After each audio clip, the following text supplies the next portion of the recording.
పసుపు పొడి వేసేసుకుంటున్నాను.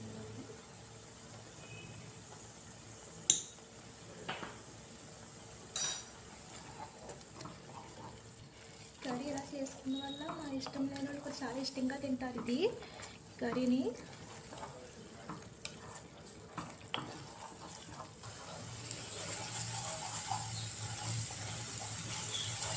బాగా ఎరగాలి.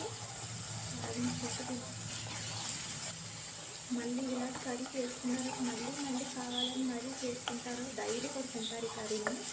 ఇష్టంగానే ఇలా చేసుకుంటాను.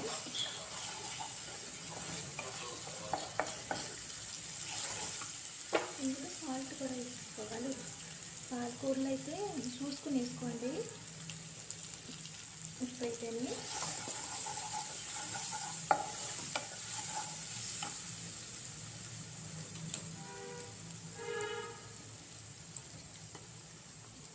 పాలకూర అయితే వేసేసుకుంటున్నాను నేనైతేనే. కట్ చేసుకున్నాను. ఇదేంటంటే చాలా నీట్గా కడుక్కోవాలి, అందులోనే చూసుకొని చేసుకోవాలి కర్రీని. మనం ఆకుకూర కదా, ఏమైనా ఉన్నా చేసినా అన్నీ తీసుకొని నీట్గా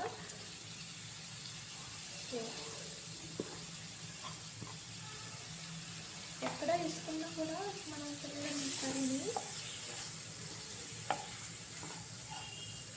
ఈ కర్రీ చాలా హెల్తీ కర్రీని.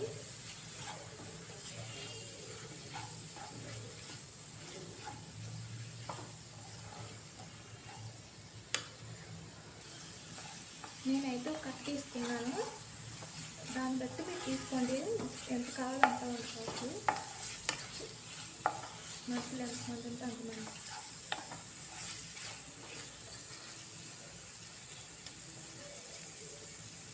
చాలా బాగా కుక్ అయిపోయింది, చూసారు కదా. ఇంకొక 2 నిమిషాల్లోకి అయితే కర్రీ అయితే అయిపోతుంది. ఇందులో రుచి సరిపోయినంత కారం. ఆల్రెడీ మనం ఇవన్నీ వేసాను కదా, గ్రీన్ చిల్లీ, రెడ్ చిల్లీ అదేని. అందుకని కారం చూసుకుని వేసుకోవాలి.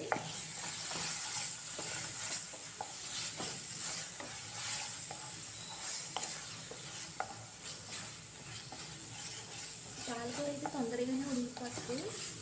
టైం కూడా చాలా తక్కువ టైం ఇది.